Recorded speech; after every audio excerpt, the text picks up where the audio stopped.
Hi everyone, I'm Hammi. Welcome back to my channel.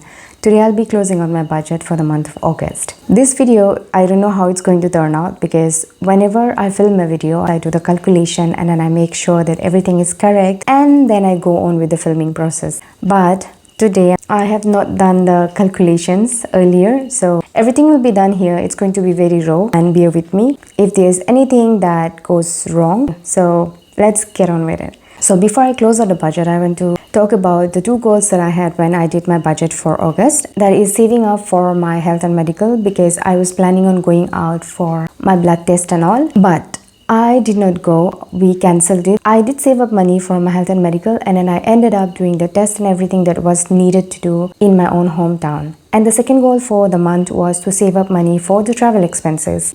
And I did not do that because I didn't travel outside. So what I did was I put that money into the goal that I was working towards. In August, I was able to fully fund the paint work savings goal. So let's come to the budgeting part. So whenever I do my budget, I always know how much money I am going to have for the month because my work money is fixed, and then from my private practice income, I always set aside 50% of my private practice money. I keep that aside in a savings account and I use that money to budget for the new month. But in August, things were different because there were some dues, there were some payments that I was yet to receive. So there's going to be difference between the budgeting amount and the actual amount. For the work, I budgeted 32,200 rupees and it's fixed. I did receive 32,200 rupees. And then for my private practice, I had budgeted 38,800 rupees, but I ended up making 63,380 rupees. So this is such a major difference, but this is what I ended up making. This is 50% of what my actual private practice income is. And from my rentals, I didn't receive anything and there was no other extra income from anywhere else either. So let us add this up.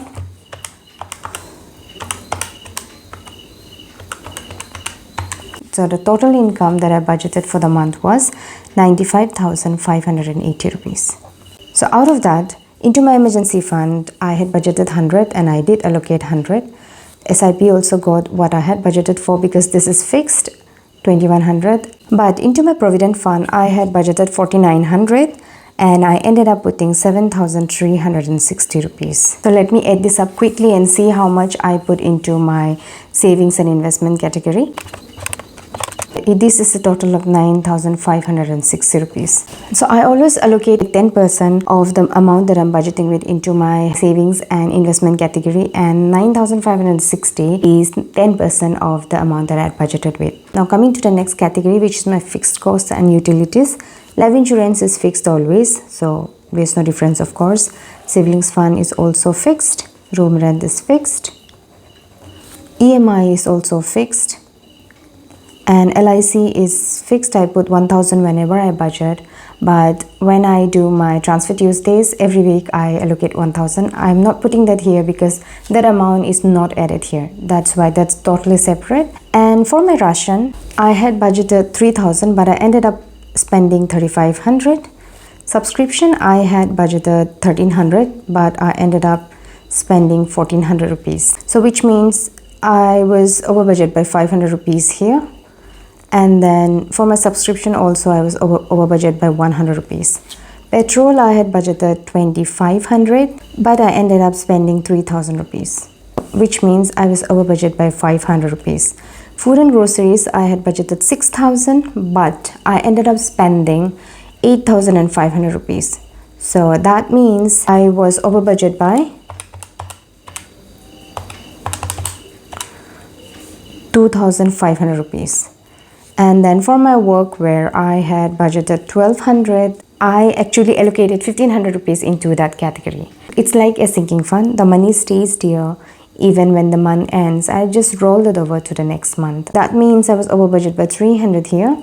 And then for my hair, I had budgeted 750 and I did put 750 into it. So there's no difference. So now let me add this up quickly.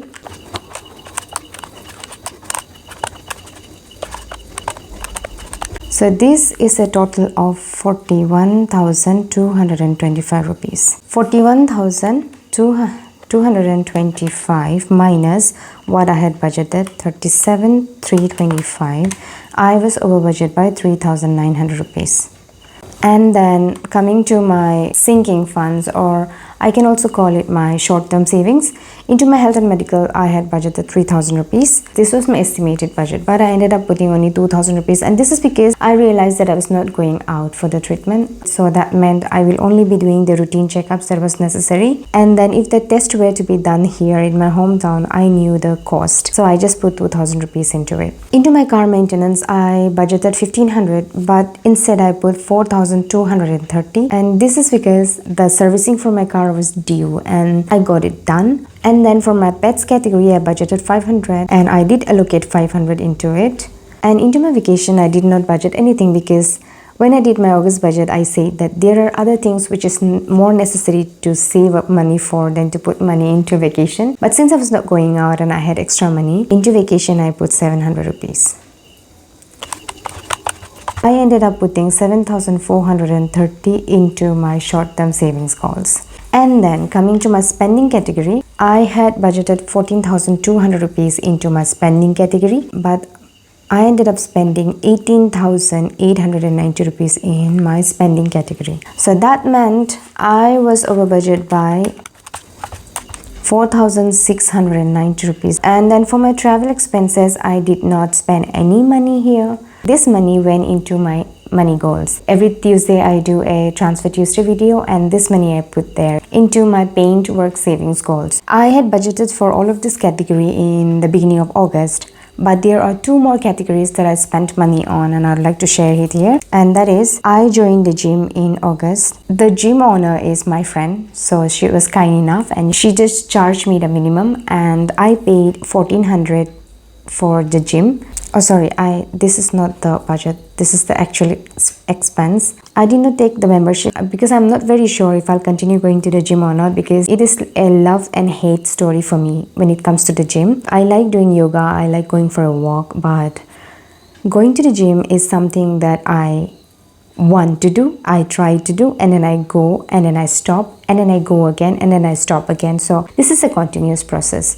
So I just pay for it like in everyday basis, and I have scheduled 2 days a week to go to the gym and not more than that, because I do not have time to go to the gym every day. So from my spending category as well, some of the expenses was for my sister's gym charges because I was taking her along with me, so I paid for her gym charges. That is the expense that I had. And then the rest of the money, let me do the math first. Total income was 95,580, and then for my savings and investment 95,60.